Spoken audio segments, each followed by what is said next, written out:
छावन में ना न चलू तका। भोजपुरी इंडस्ट्री के king power star Pawan Singh जौन चीज बेसब्री से फैन इंतजार करत रहो उ घड़ी मार्केट में आ गलो भैया। पावर स्टार पवन सिंह अगर दिल से चाहत हो बोलो तो ई पेज के लाइक जरूर करिए। अब ई वीडियो ओकरा भी शेयर करिए जो पवन सिंह से नफरत करते है। काहे कि पावर स्टार पवन सिंह के बहुत ही ब्लास्ट लगन स्पेशल गाना आइल बा जो गाना के नाम है परिछावन में। काहे कहत ब्लास्ट काहे कि भोजपुरी में सारा कलाकार के गाना आ गया। सारा कलाकार के गाना बाजता खेसारी लाल यादव कहल, नीलकमल सिंह कहल, रितेश पांडे, प्रमोद प्रेमी, टुनटुन, शिल्पी, शिवानी सिंह, अनुपमा, सारा कलाकार के गाना आ गया। लेकिन भोजपुरी इंडस्ट्री में एक लौता कोई शेर बानू तो पावर स्टार पवन सिंह भैया। पवन सिंह के गाना आइल जो गाना के नाम है परिछावन में।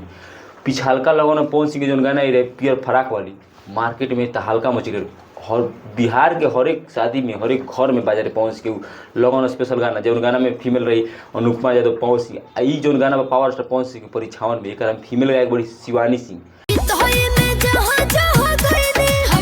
यू कहला तो भोजपुरी इंडस्ट्री में उभरता कलाकार में शिवानी सिंह के एकदम नाम होता। काहे कि शिवानी सिंह साथ पावर स्टार पवन सिंह बहुत लाजवाब गाना आइल बड़ो लेके लगन स्पेशल जेकर में फीट डांसर बड़ी क्वीन शालिनी। भोजपुरी इंडस्ट्री के कहला क्वीन सच में बड़ी क्वीन शालिनी। काहे कि इनकर आधा जोन बाटे पावर स्टार पवन सिंह के पसंद होता आ गाना भैया हिट होता बहुत। पियर फराक में ये रही क्वीने शालिनी रही आ गाना तो जान कि मार्केट में आग लगा होता बहुत ही ब्लास्ट गाना बाटे। जो गाना बा ई गाना के लिखले बड़े अरुण बिहारी एक म्यूजिक डायरेक्टर बाटे छोटू रावत।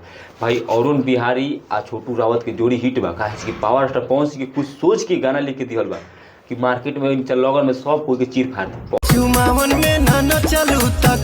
पवन सिंह के भाई नाम काफी भोजपुरी इंडस्ट्री में खाली कह देबा पावर तो पावर है। काहे कि पीछे दिन कंपेयर वाला एगो वीडियो बनल रही पावर स्टार पवन सिंह खेसारी लाल यादव के नाम पर भैया फैन खाली हमारे कमेंट करके दिल कह दिल बना।